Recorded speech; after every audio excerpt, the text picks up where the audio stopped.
UP board class 10th में पढ़ने वाले सभी स्टूडेंट्स, आप सभी का स्वागत है हमारे YouTube channel pal my knowledge to you में।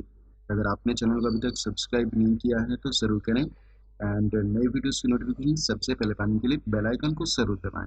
सो आप इस वीडियो में देख रहे हैं संस्कृत गद्य भारती का चतुर्थ पाठ है जिसका नाम है भारतीय जनतंत्रम, और ये इस चैप्टर का तीसरा पार्ट है। अगर आपने पिछला 2 पार्ट नहीं देखा है तो आप देख सकते हैं हमारे चैनल के प्लेलिस्ट से। सो चलिए स्टार्ट करते हैं यहाँ से। अनेकेषु प्रजातंत्रियेषु देशेषु अधुनायपि राजानः सन्ति।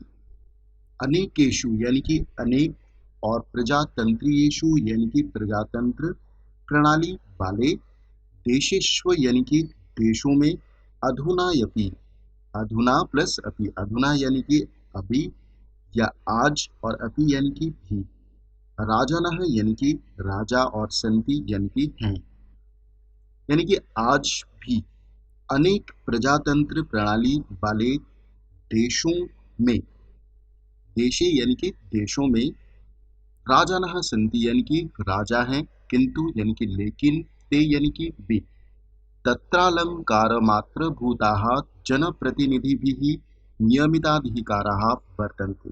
लेकिन वे तत्र यानी कि वहाँ कि अलंकार मात्रभूतः यानी कि अलंकार स्वरूप यानी कि शोभा स्वरूप हैं, और उनके अधिकार जन प्रतिनिधि भी यानी कि जन प्रतिनिधियों द्वारा नियमित अधिकाराः यानी कि अधिकार प्लस नियमित यानी कि अधिकार, उनके अधिकार जन प्रतिनिधि द्वारा नियमित या निर्धारित वर्तन्ते यानी कि हैं। सत् स्वपि राजसु तत्रापि च प्रजातन्त्ररीत्या इव शासन संरचते। सत्स्वपि राजसु, सत्स्वपि यानी कि सत्स्व प्लस अपि, सत्स्व यानी कि रहने पर, और अपि यानी कि भी, यानी कि राजाओं के रहने पर भी, च यानी कि और, तत्रापि यानी कि वहाँ भी, प्रजातंत्र रीत्या यानी कि प्रजातंत्र की रीति से ही, एवं यानी कि ही होता है, रीति से ही, शासन संरचित यानी कि शासन चलता है। तत्रापि शासनस्य सर्वे अधिकाराः जननिर्वाचित प्रतिनिधि सदसि सन्निहितास्तिष्ठन्ति।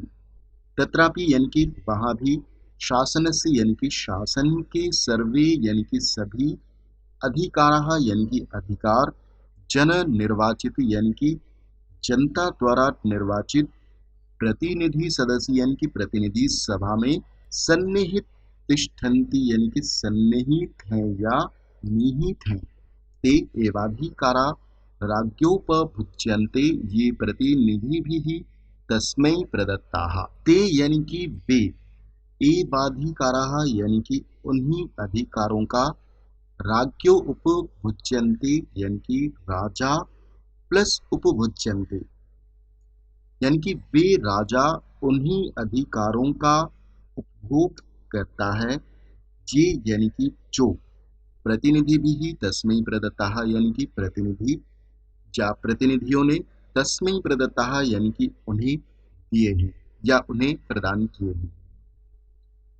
जनतंत्र शासन प्रणाल्याः आविर्भावादि विषये सुनिश्चिततरमिदं यदस्याः जन्म इंग्लैंड देशे अभवत्।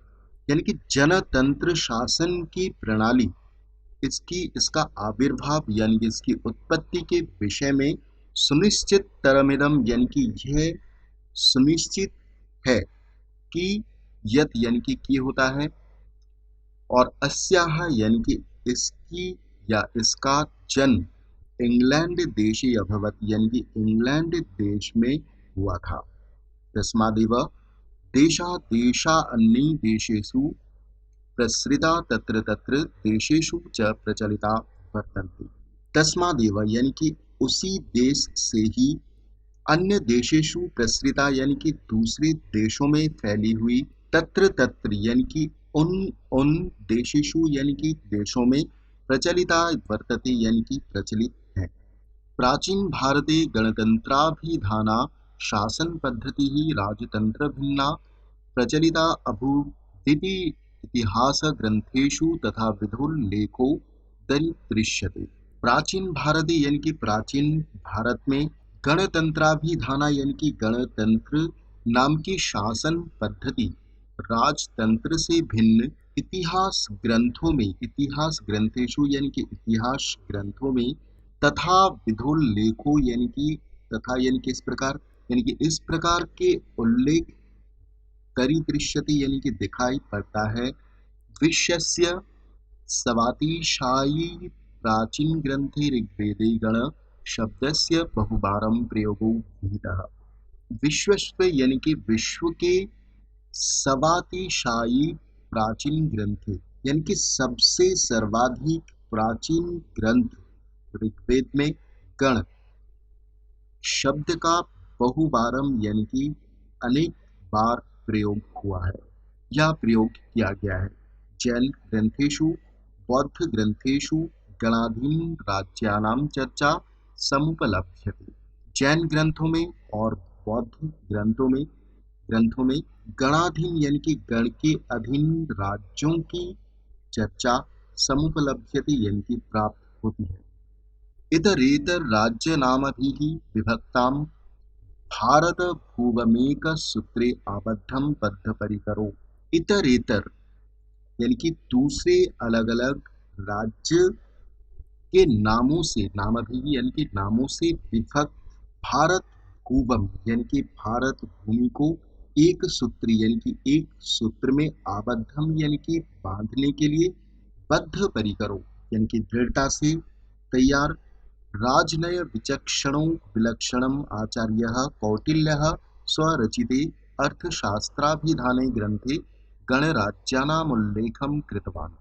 राजनयन विचक्षणों यानी कि राजनीति में विलक्षणम यानी कि कुशल आचार्य कौटिल्य यानी कि चाणक्य होता है। चाणक्य का दूसरा नाम कौटिल्य था। चाणक्य अपने द्वारा रचित अर्थशास्त्राभिधाने यानी कि अर्थशास्त्र नाम के ग्रंथे यानी कि ग्रंथ में गणराज्यानाम उल्लेखम यानी कि गणराज्य का उल्लेख कृतवान यानी कि किया है। गुप्त कालिके इतिहासे हिमगिरि विन्ध्योर्मध्ये अनेकेषां गणराज्यानामुपवर्णनं कृतमितिहासैकैः। गुप्त काली के इतिहास यानी कि गुप्त काल के इतिहास के जानकारों ने हिमगिरी यानी कि हिमालय और विंध्योर मध्य यानी कि विंध्याचल के मध्य में अनेकेशाम यानी कि अनेक गणराज्यानाम यानी कि गणराज्यों का वर्णनम यानी कि वर्णन कृतम यानी कि किया है इतिहासज्ञैः यानी कि इतिहास के जानकारों ने। तो देखिए गुप्त काल के इतिहास में इतिहासज्ञैः यानी कि इतिहास के जानकारों ने हिमालय और विंध्याचल के मध्य में या बीच में अनेक गणराज्यों का वर्णन किया है। यत्र तत्र प्रयुक्तो गण शब्दः बहुसंख्यकान् जनानेव बोधयति। यत्र तत्र यानी कि जहाँ तहाँ प्रयुक्तो यानी कि प्रयोग किया गया गण शब्द बहुसंख्यकान यानी कि बहुत अधिक जनानेव यानी कि जनान प्लस एव यानी कि मनुष्यों को, जनों को, लोगों को बोधयति यानी कि ज्ञान कराता है। अनेन प्राचीन भारते राजतंत्रेतरा शासन प्रणाली गणतंत्र रूपा प्रचलिता आसीदिति सिद्धयति। अनेन यानी कि इससे प्राचीन भारत यानी कि प्राचीन भारत में राजतंत्रेतरा यानी कि राजतंत्र से भिन्न शासन प्रणाली गणतंत्र रूपा यानी कि गणतंत्र के रूप में प्रचलिता यानी कि प्रचलित थी। आसित यानी कि थी होता है, प्रचलित थी। इति यानी कि ऐसा, सिद्ध यदि यानी कि सिद्ध होता है। तो आप फिर से एक बार इसको समझ लेते हैं। अनेन यानी कि इससे प्राचीन भारत यानी कि प्राचीन भारत में गणतंत्रेतरा यानी कि गणतंत्र प्लस अतरा यानी कि राजतंत्र से भिन्न शासन प्रणाली गणतंत्र के रूप में प्रचलित आसित यानी कि थी। इति यानी कि ऐसा, सिद्ध यदि यानी कि सिद्ध होता है। तो स्टूडेंट्स इस वीडियो में इतना ही। इसके आगे के वीडियो में आप देखेंगे इसके बाद से ट्रांसलेशन। होप ये वीडियो आपको अच्छा लगा। आप हमें कमेंट सेक्शन में अपनी राय ज़रूर बताएं और वीडियो को अधिक से अधिक लाइक, कमेंट एंड शेयर जरूर करें। मिलते हैं अगले वीडियो में।